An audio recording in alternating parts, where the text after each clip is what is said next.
When we give our lives to Jesus Christ and are born again, we are given a new heart, a heart of love and compassion for others.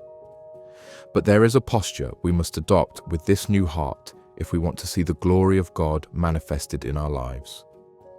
This posture is humility, and in the feeding of the 5,000 and the 4,000, God gives us insight into this.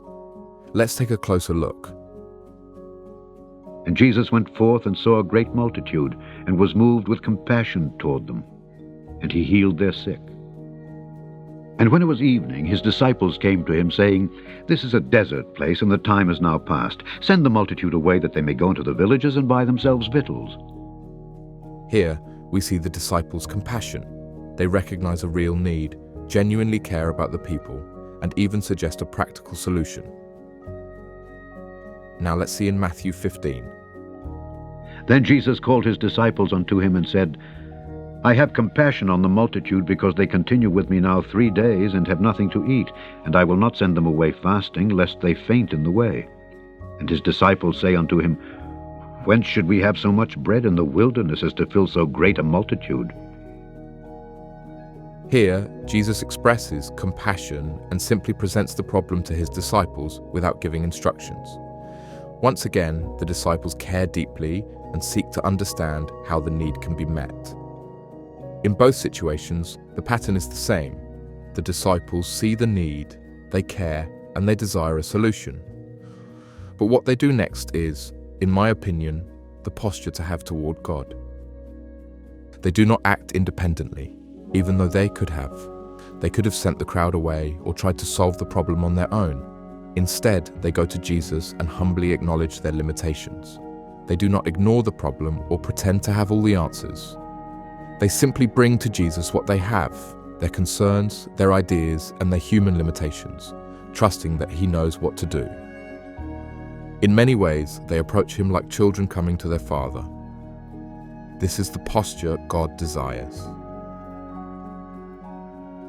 Whosoever therefore shall humble himself as this little child, the same is greatest in the kingdom of heaven. God resisteth the proud, but giveth grace unto the humble.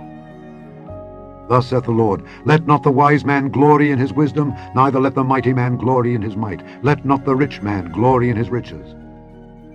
What the disciples demonstrate here is true humility, and that is powerful.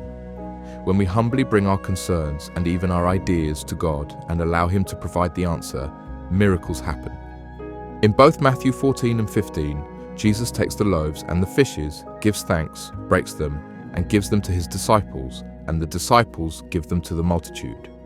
And they did all eat, including the disciples themselves.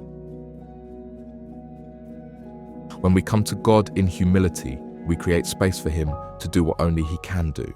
And when God moves, he changes lives in ways that go beyond our understanding. He reveals his power, his love, and his glory, and in the process, he touches us as well. Imagine if the disciples had simply sent the people away. The immediate problem might have been solved, but the miracle would have been missed. The reputation of Jesus would not have spread in the same way, and even the disciples themselves would have remained hungry. When we make space for God, not only are others blessed, we are also fed, both physically and spiritually, and seeing God move increases our faith. When we humbly acknowledge our limitations before him, we create an opportunity for God to act and impact lives, just as the 2 accounts of miraculous feeding continue to influence and inspire us to this day. As it says in John 3:30, he must increase, but I must decrease. So the question is, are we like the disciples? Are we truly humble before God? Are we becoming like little children? Are we bringing our concerns and ideas to him? Or are we relying on our own strength and wisdom?